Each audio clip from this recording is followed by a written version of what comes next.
Hey all, welcome back to AJS. In today's video, we will talk about Lakshmi Yoga and Srinath Yoga.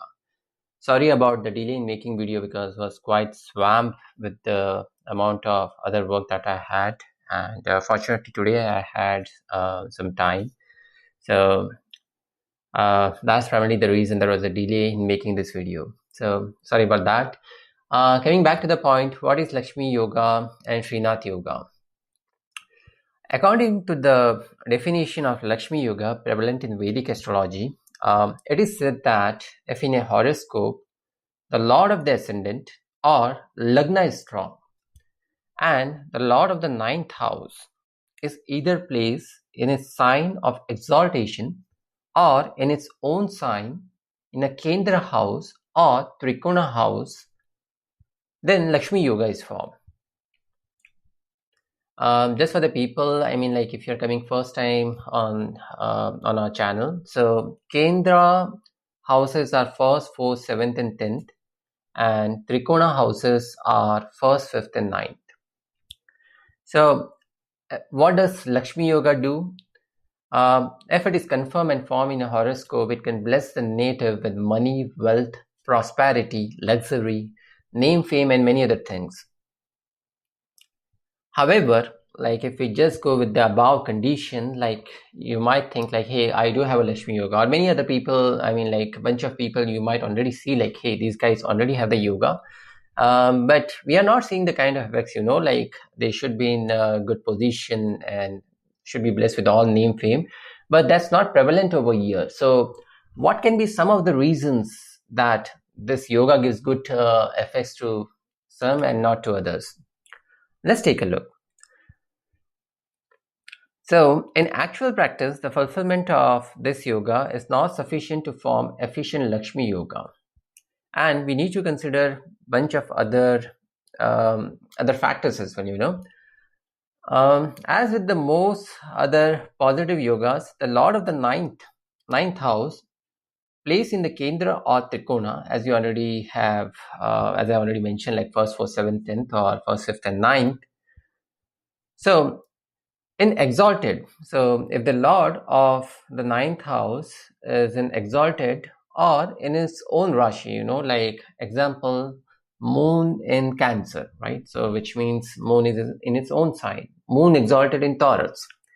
So which if they are in their own sign or in exalted state, they should be working positive in the horoscope, which means it should be benefic in the horoscope. And in case where the Lord of ninth is negative, like as an example, let's say we are taking Virgo ascendant. Okay, so Lord of ninth over here is Venus.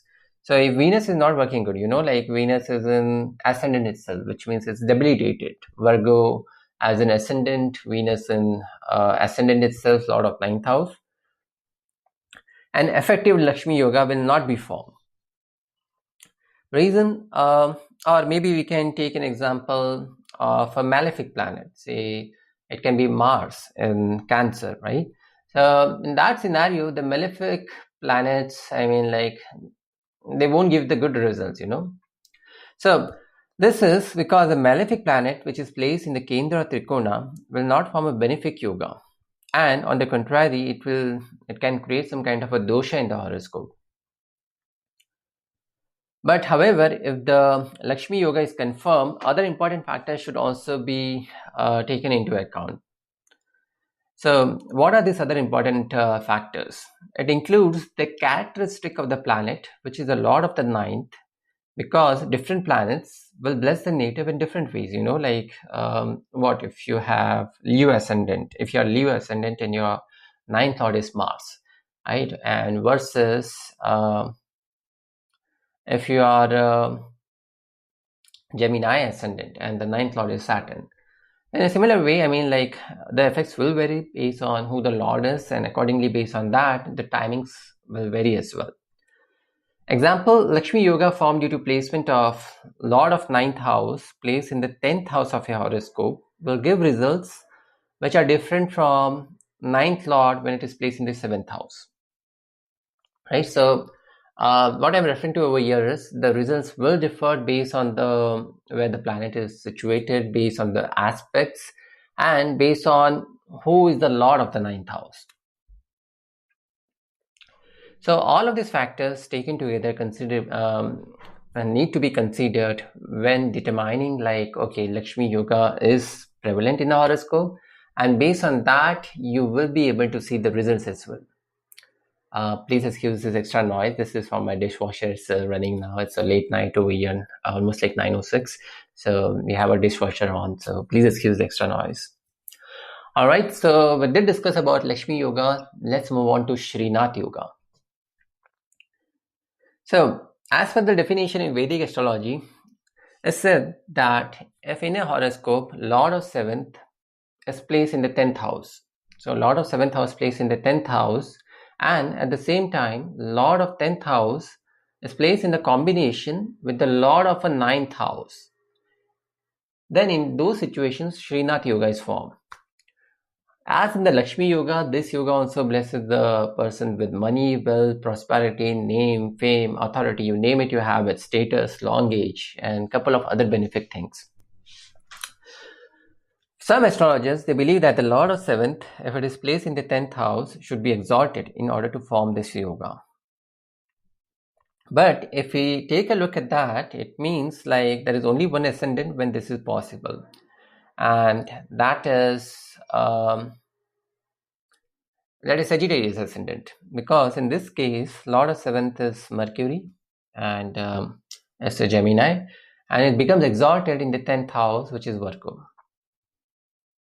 However, many astrologers do not agree with this, and they believe that the presence of Lord of 7th house in the 10th house in any sign is sufficient to fulfill the condition for the formation of this yoga.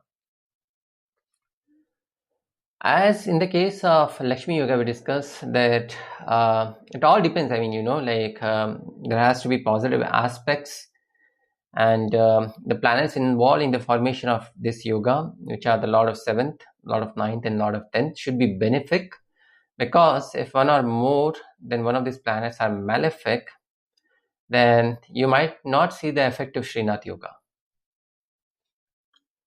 Once the formation of this yoga is confirmed, many other factors should be analyzed to predict the benefic effects of this yoga.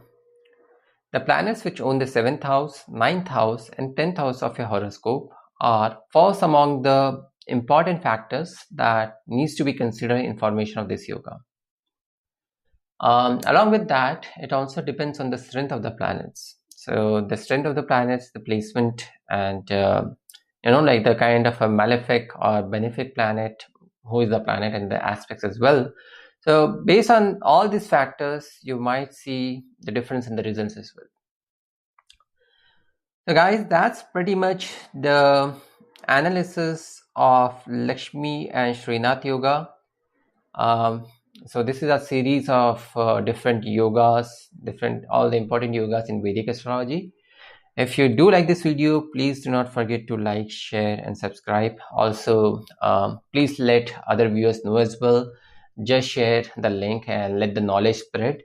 Let them also get to know about what through Vedic astrology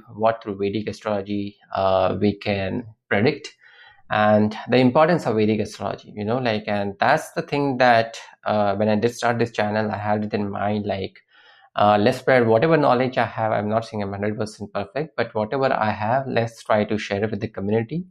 And accordingly, I would appreciate if you guys can do the same as well. Thanks for watching this video. See you again with the different yoga.